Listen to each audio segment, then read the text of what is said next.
क्या आप जानती हैं कि सावन के महीने में हरी चूड़ियां पहनने का विशेष महत्व माना जाता है? मान्यता है कि हरी चूड़ियां माता पार्वती और भगवान शिव के आशीर्वाद का प्रतीक होती हैं। कहा जाता है कि जो सुहागन महिलाएं सावन में विधि विधान से हरी चूड़ियां धारण करती हैं, उनके वैवाहिक जीवन में सुख, शांति और समृद्धि बनी रहती है। हर हर महादेव। भक्तों, यदि आप विवाहित हैं और इस बार सावन में हरी चूड़ियां पहनने की तैयारी कर रही हैं, तो आज की ये वीडियो आपके लिए अत्यंत महत्वपूर्ण है, क्योंकि शास्त्रों में एक ऐसी बात बताई गई है जिसे बहुत कम महिलाएं जानती हैं। अधिकतर महिलाएं बाजार से हरी चूड़ियां तो खरीद लेती हैं, लेकिन उन्हें ये नहीं पता होता कि आखिर इन्हें किस दिन खरीदना सबसे शुभ माना गया है, किस समय पहनना चाहिए और कौन सी ऐसी छोटी सी गलती है जिसके कारण शुभ फल मिलने के बजाय अशुभ परिणाम भी देखने को मिल सकते हैं। यही कारण है कि कई बार पूरी श्रद्धा से पूजा पाठ करने के बाद भी मनचाहा फल प्राप्त नहीं होता। आज की इस वीडियो में हम विस्तार से जानेंगे सावन चूड़ियों का धार्मिक महत्व क्या है, इन्हें खरीदने का शुभ दिन कौन सा है, पहनने का सही समय क्या है, किन दिनों में भूल कर भी इन्हें नहीं खरीदना चाहिए, और आखिर क्यों मां पार्वती को अर्पित करके पहनी गई चूड़ियां विशेष रूप से शुभ मानी जाती हैं। अगर आप चाहती हैं कि भोलेनाथ और मां पार्वती की कृपा आपके परिवार पर बनी रहे, पति की आयु, स्वास्थ्य और उन्नति के लिए आपका श्रृंगार वास्तव में मंगलकारी बने, तो इस वीडियो को अंत तक अवश्य देखिएगा। बीच में वीडियो छोड़ने की गलती बिल्कुल मत कीजिएगा, क्योंकि अंत में मैं एक ऐसा छोटा सा उपाय भी बताऊंगा जिसे बहुत कम महिलाएं जानती हैं। अगर आप भगवान भोलेनाथ और मां पार्वती में श्रद्धा रखते हैं तो वीडियो को अभी लाइक कर दीजिए, कमेंट में पूरे विश्वास के साथ लिखिए ओम नमः शिवाय। और यदि हमारे चैनल पर पहली बार आए हैं तो चैनल को सब्सक्राइब करके बेल आइकन अवश्य दबा दीजिए, ताकि सावन व्रत, पूजा और सनातन धर्म से जुड़ी ऐसी महत्वपूर्ण जानकारियां सबसे पहले आपको मिलती रहे। चलिए बिना समय गंवाए शुरू करते हैं। मेरी प्यारी बहनों, आज मैं आप सबसे एक छोटी सी बात पूछना चाहता हूँ। जब सावन का महीना आने वाला होता है तो क्या आपके मन में भी एक अलग ही आनंद नहीं जागता? क्या ऐसा नहीं लगता कि अब फिर से भगवान भोलेनाथ के मंदिरों में घंटियों की ध्वनि गूंजेगी, शिवलिंग पर जल चढ़ेगा, घर घर में ओम नमः शिवाय का जाप होगा, और हर सुहागिन अपने पति के सुख, सौभाग्य और लंबी आयु की कामना करते हुए मां पार्वती का आशीर्वाद मांगेगी? यदि आपके मन में भी ऐसा भाव आता है तो समझ लीजिए कि ये केवल एक परंपरा नहीं, बल्कि आपकी श्रद्धा की सबसे सुंदर अभिव्यक्ति है। लेकिन बहनों, श्रद्धा जितनी पवित्र होती है उतना ही आवश्यक होता है सही ज्ञान। कई बार हम पूरी निष्ठा से पूजा करते हैं, पूरे मन से व्रत रखते हैं, 16 श्रृंगार भी करते हैं, फिर भी मन में कहीं ना कहीं ये प्रश्न रह जाता है कि आखिर वो शांति, वो कृपा और वो आनंद क्यों महसूस नहीं हो रहा जिसकी हमने कामना की थी। ऐसा क्यों होता है? क्या भगवान हमारी पूजा स्वीकार नहीं करते? नहीं, भगवान तो अपने भक्त का प्रेम देखते हैं। उनके लिए सोना चांदी, बड़े बड़े चढ़ावे या महंगे आभूषण नहीं, बल्कि भक्त का निर्मल मन सबसे बड़ा उपहार होता है। लेकिन हमारे आर्षि मुनियों ने एक बात और समझाई है। उन्होंने कहा कि जब श्रद्धा और सही विधि दोनों साथ चलती हैं, तब पूजा का पुण्य और भी अधिक फलदायी माना जाता है। यही कारण है कि आज हम एक ऐसी छोटी सी बात पर चर्चा करेंगे जिसे बहुत सी महिलाएं अनदेखा कर देती हैं। वह बात है सावन की हरी चूड़ियां। बहनों, आपको यह सुनकर आश्चर्य होगा कि हर साल हजारों महिलाएं पूरे उत्साह से हरी चूड़ियां खरीदती हैं, लेकिन उनमें से अधिकांश को यह पता ही नहीं होता कि इन्हें खरीदने का शुभ समय क्या माना जाता है, किस दिन पहनना उचित माना जाता है, और पहनने से पहले कौन सा छोटा सा धार्मिक कार्य करना चाहिए। आज की पूरी चर्चा इसी विषय पर है। इसलिए मैं आपसे निवेदन करता हूं कि इस वीडियो को बीच में छोड़कर मत जाइए। हो सकता है कि आज आपको ऐसी बात पता चले जो आपने पहले कभी विस्तार से न सुनी हो।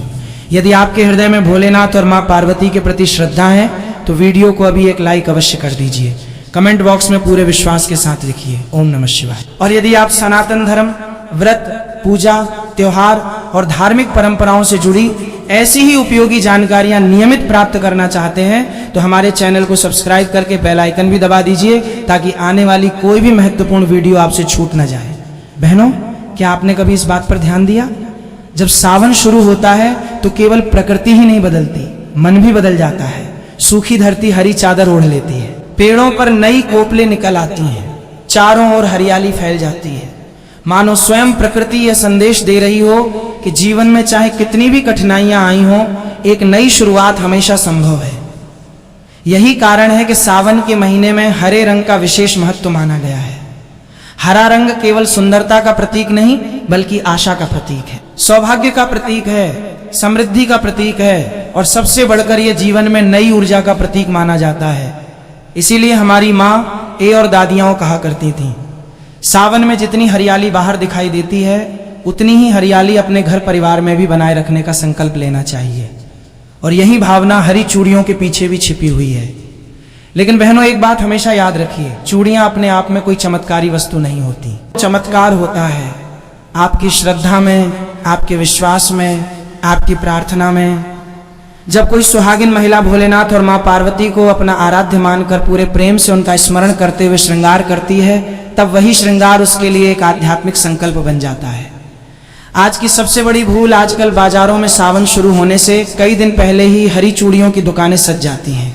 लोग भीड़ देखकर खरीद लेते हैं। किसी ने कहा आज ऑफर है, किसी ने कहा आज समय मिल गया, किसी ने कहा कल फुर्सत नहीं मिलेगी और बस चूड़ियां खरीद ली, पहन भी ली।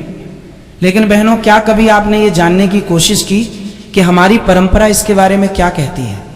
क्या हर दिन शुभ माना गया है? क्या हर समय पहन लेना उचित माना गया है? या फिर कुछ ऐसे दिन भी हैं जिनमें थोड़ा संयम रखने की सलाह दी जाती है? यही वो प्रश्न है जिसका उत्तर हम आगे जानेंगे। और विश्वास मानिए, यदि आप इस छोटी सी बात को समझ लेंगी तो आगे से सावन का श्रृंगार केवल एक रस्म नहीं रहेगा, बल्कि आपके मन की सच्ची भक्ति का उत्सव बन जाएगा। ओम नमः शिवाय, हर हर महादेव। मेरी प्यारी बहनों, आज मैं आपसे कोई कठिन शास्त्र नहीं कहने जा रहा, ना ही ऐसी बात जो केवल विद्वान ही समझ सके। आज की बात बहुत सरल है, लेकिन यदि इसे मन से समझ लिया जाए तो सावन का आपका श्रृंगार केवल बाहरी सजावट नहीं रहेगा, बल्कि भक्ति का एक सुंदर संकल्प बन जाएगा। जरा मन में सोचिए, जब सावन आने वाला होता है तो सबसे पहले आपके मन में क्या आता है? शायद नई हरी चूड़ियां, नई साड़ी, मेहंदी, भोलेनाथ का जला अभिषेक, सोमवार का व्रत और माँ पार्वती के चरणों में अपने परिवार के सुख की प्रार्थना। यही तो सावन की सबसे सुंदर बात है। ये महीना केवल कैलेंडर का एक महीना नहीं होता, ये मन को भगवान के निकट ले जाने का अवसर होता है। इसीलिए हमारे घरों में दादी नानी कहा करती थी, सावन में जितना मन भगवान में लगेगा उतना ही घर में प्रेम और शांति बढ़ेगी। बहनों, आजकल एक बात देखने को मिलती है, जैसे ही सावन पास आता है बाजार हरी चूड़ियों से भर जाते हैं। हर दुकान पर भीड़ लग जाती है। कोई डिजाइन देख रहा है, कोई रंग चुन रहा है, कोई जल्दी जल्दी खरीद कर घर लौट रहा है। लेकिन बहुत कम लोग एक प्रश्न पूछते हैं, क्या केवल हरी चूड़ियां खरीद लेना ही पर्याप्त है? क्या जिस दिन समय मिल जाए उसी दिन खरीद लेना ठीक है? क्या पहनने से पहले कोई विशेष भावना या प्रार्थना भी होनी चाहिए? यहीं से हमारी आज की चर्चा शुरू होती है। बहनों, याद रखिए, सनातन परंपरा में किसी भी वस्तु का महत्व केवल इसलिए नहीं होता कि वह सुंदर है। उसका महत्व इसलिए होता है क्योंकि उसके साथ एक भाव, एक संकल्प और एक आध्यात्मिक अर्थ जुड़ा होता है। हरी चूड़ियां भी उसी भाव का प्रतीक हैं। वे हमें हरियाली की याद दिलाती हैं। हरियाली केवल खेतों की नहीं, रिश्तों की भी होती है, घर की भी होती है, मन की भी होती है। जब मन सूख जाता है तो जीवन में आनंद कम होने लगता है। जब रिश्तों की हरियाली बनी रहती है तो कठिन समय भी सरल लगने लगता है। इसीलिए हमारे पूर्वजों ने सावन में हरे रंग को शुभता, आशा और मंगल का प्रतीक माना। लेकिन बहनों, एक बात हमेशा ध्यान रखिए, यदि कोई महिला ये सोच लें कि मैंने हरी चूड़ियां पहन ली, अब अपने आप सब ठीक हो जाएगा, तो ये समझ अधूरी है। धार्मिक परंपराएं हमें कभी भी केवल वस्तुओं पर निर्भर रहना नहीं सिखाती, वे हमें सिखाती हैं वस्तु से पहले भाव, श्रृंगार से पहले श्रद्धा और पूजा से पहले नम्रता। भोलेनाथ को बेलपत्र इसीलिए प्रिय नहीं कि वो दुर्लभ है, उन्हें वो प्रिय है जो प्रेम से अर्पित किया जाए। एक लोटा जल भी सच्चे मन से चढ़ाया जाए तो उसका महत्व बहुत बड़ा माना गया है। ठीक उसी प्रकार यदि हरी चूड़ियां भी भोलेनाथ और माँ पार्वती का स्मरण करके धारण की जाए तो उनका आध्यात्मिक महत्व और बढ़ जाता है। एक छोटी सी घटना, एक गांव में दो पड़ोसन रहती थी। दोनों हर साल सावन का व्रत रखती थीं।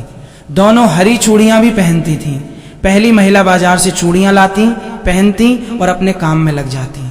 दूसरी महिला भी वही करती थी, लेकिन एक छोटा सा अंतर था, वो घर आकर सबसे पहले स्नान करती, फिर भोलेनाथ और माँ पार्वती के सामने दीपक जलाती, हरी चूड़ियों को एक थाली में रखती, उन पर हल्दी और अक्षत अर्पित करती और हाथ जोड़कर कहती, हे भोलेनाथ, यदि श्रृंगार में कोई शुभता है तो वो आपकी कृपा से ही है। मेरे परिवार में प्रेम बना रहे, मेरे मन में अहंकार कभी ना आए और मेरी श्रद्धा हमेशा बनी रहे। फिर वह उन्हीं चूड़ियों को प्रसाद का भाव मानकर पहनती। पहनो, ध्यान दीजिए, दोनों ने एक जैसी चूड़ियां पहनी थीं, लेकिन अंतर चूड़ियों में नहीं था, अंतर भाव में था। और शास्त्रों का सार भी यही है, भगवान भाव के भूखे हैं।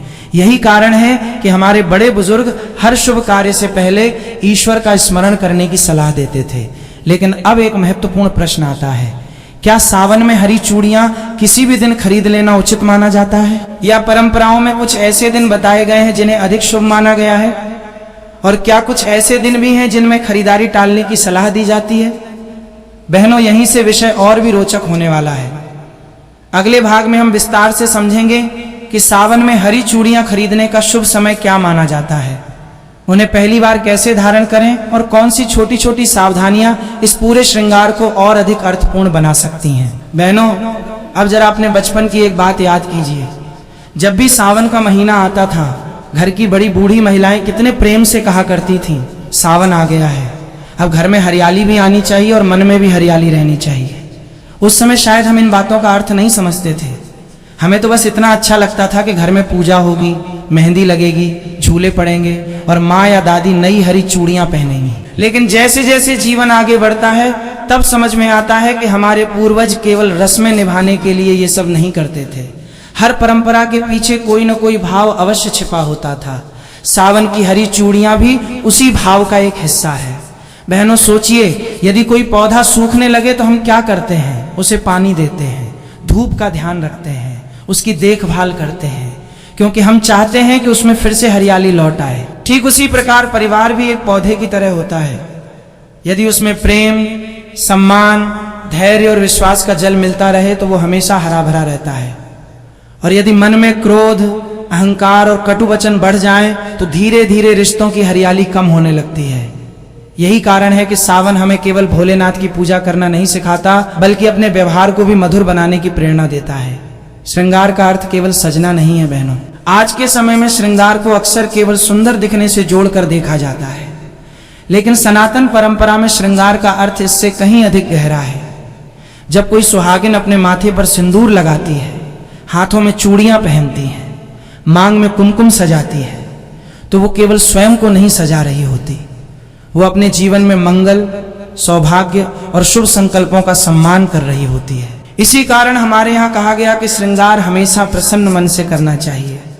क्रोध में झगड़े के तुरंत बाद या मन में नकारात्मकता लेकर किया गया कोई भी शुभ कार्य अपने वास्तविक आनंद को खो देता है। इसलिए यदि आप सावन में हरी चूड़ियां धारण करें तो पहले अपने मन को शांत करें, 2 मिनट भोलेनाथ का स्मरण करें, फिर माँ पार्वती से प्रार्थना करें, हे माँ, मुझे ऐसा विवेक दीजिए कि मैं अपने परिवार में प्रेम, धैर्य और सम्मान बनाए रख सकूं। बहनों, विश्वास मानिए, ऐसी प्रार्थना मन को भीतर से बदल देती है। एक प्रश्न जो हर महिला को स्वयं से पूछना चाहिए, मैं आप सबसे एक प्रश्न पूछना चाहता हूँ। जब आप हरी चूड़ियाँ खरीदती हैं तो आपके मन में पहला विचार क्या होता है? क्या ये कि लोग क्या कहेंगे, या ये कि ये रंग मुझ पर कैसा लगेगा, या फिर ये कि मैं भगवान के सामने श्रद्धा से ये श्रृंगार करूंगी? बहनों, मन की दिशा ही पूजा की दिशा तय करती है। यदि मन केवल दिखावे में उलझ जाए तो पूजा एक रस्म बनकर रह जाती है, लेकिन यदि मन में समर्पण हो तो वहीं छोटा सा कार्य भी साधना बन सकता है। इसीलिए हमारे ऋषियों ने बार बार कहा, बाहरी पूजा से पहले भीतरी पूजा आवश्यक है। भीतरी पूजा क्या है? मन से ईर्ष्या कम करना, कटु वचन छोड़ना, घर में मधुरता बनाए रखना, बड़ों का सम्मान करना और भगवान पर विश्वास रखना। यदि ये भाव हमारे भीतर आ जाए तो हरी चूड़ियां केवल हाथों की शोभा नहीं बढ़ाती, वे हमें हर दिन हमारे संकल्प की याद दिलाती है। लेकिन यही अधिकांश लोग एक भूल कर बैठते हैं। बहनों, अब मैं आपको एक ऐसी बात बताने जा रहा हूं जिसे अक्सर नजरअंदाज कर दिया जाता है। कई लोग सोचते हैं कि शुभता केवल वस्तु में होती है, लेकिन हमारी परंपरा कहती है शुभता वस्तु में नहीं, उसके उपयोग के भाव और मर्यादा में होती है। यही कारण है कि किसी भी पूजा की सामग्री को आदर से रखने की सलाह दी जाती है।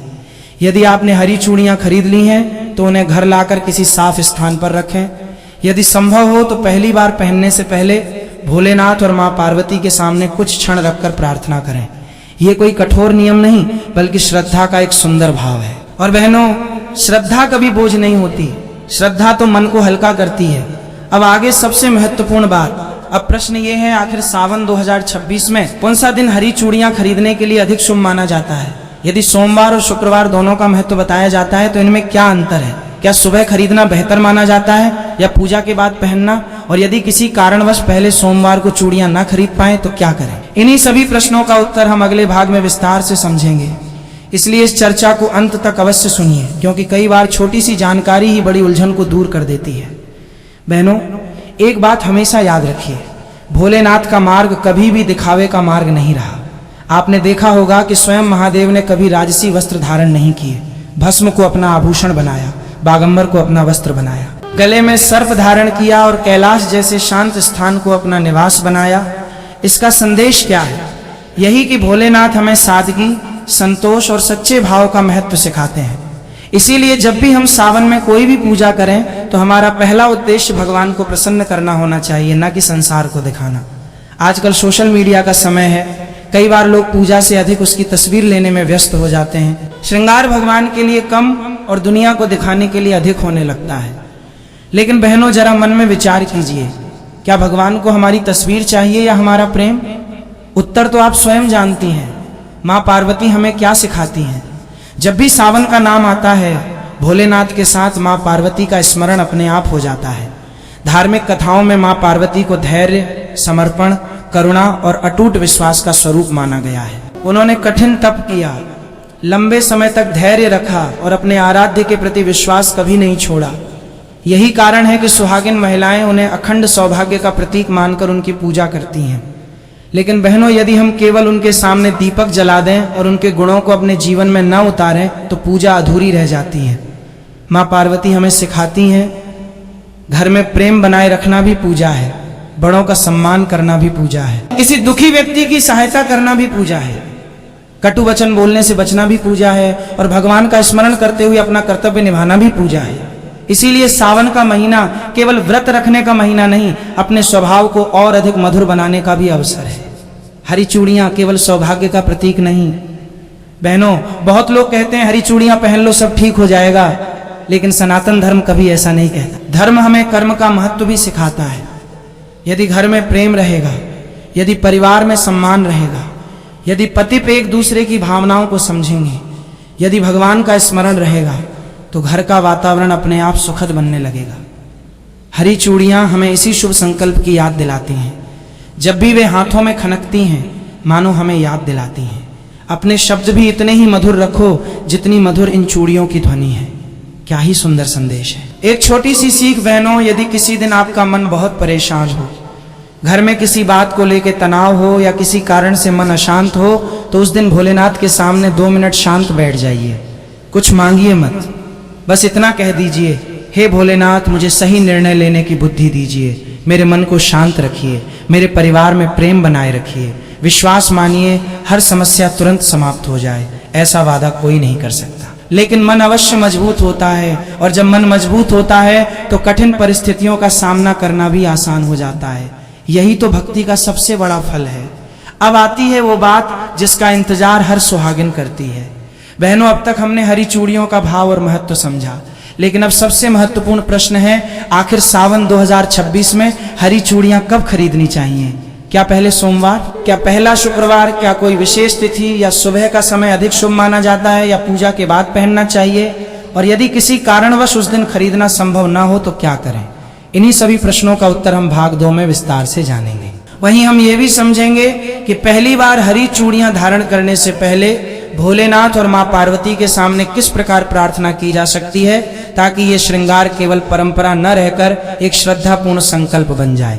यदि अब तक की चर्चा आपको अच्छी लगी हो तो वीडियो को एक बार लाइक अवश्य करें, कमेंट में हर हर महादेव लिखकर अपनी श्रद्धा व्यक्त करें। और यदि आप चाहते हैं कि सनातन धर्म, व्रत, पूजा और त्योहारों से जुड़ी ऐसी ही सरल और संतुलित जानकारी आपको नियमित मिलती रहे, तो हमारे चैनल शिवोहम टीवी को सब्सक्राइब करना ना भूलें। ओम नमः शिवाय।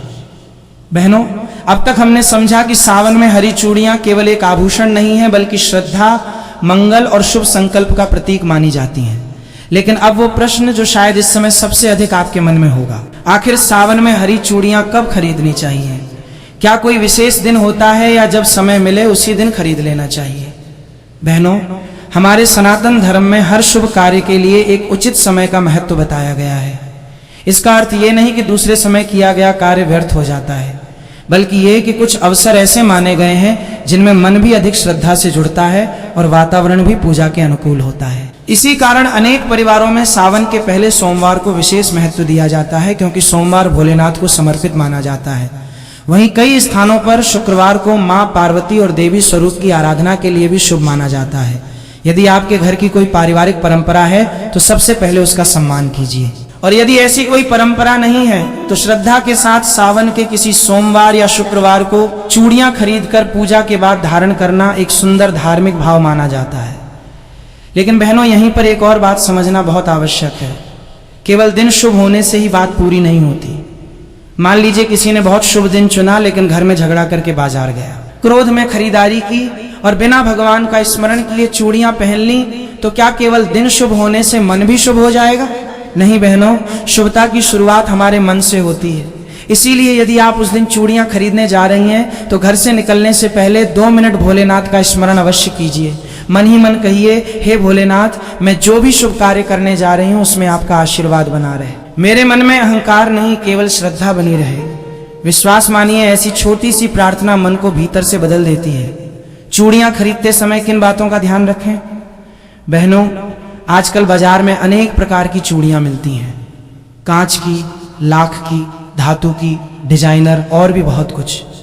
आप अपनी सुविधा और पसंद के अनुसार कोई भी चुन सकती हैं। लेकिन एक बात का ध्यान रखें, यदि कोई चूड़ी पहले से टूटी हुई हो, उसमें दरार हो या वो पहनने योग्य ना हो, तो उसे केवल सुंदर डिजाइन देखकर न लें। ये केवल धार्मिक भावना की बात नहीं बल्कि व्यवहारिक बात भी है। टूटी हुई चूड़ी हाथ को चोट भी पहुंचा सकती है, इसलिए हमेशा अच्छी और सुरक्षित चूड़ियां ही चुनें, और यदि संभव हो तो उन्हें सम्मान पूर्वक किसी स्वच्छ कपड़े या थैली में घर लाएं। घर आने के बाद क्या करें? बहनों, यहीं पर एक बहुत सुंदर परंपरा कई घरों में आज भी निभाई जाती है। जब नई चूड़ियां घर आती हैं तो उन्हें सीधे पहनने की बजाय पहले पूजा स्थान में रखा जाता है। क्यों?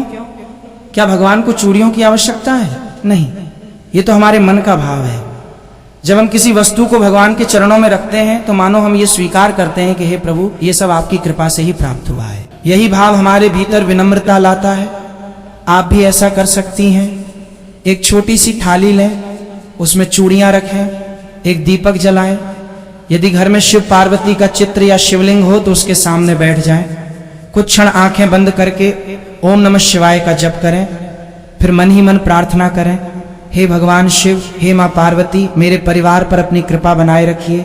मेरे घर में प्रेम, सम्मान और सद्भाव बना रहे। मुझे ऐसा विवेक दीजिए कि मैं अपने परिवार के प्रति अपने कर्तव्यों का पालन प्रेम पूर्वक कर सकूं।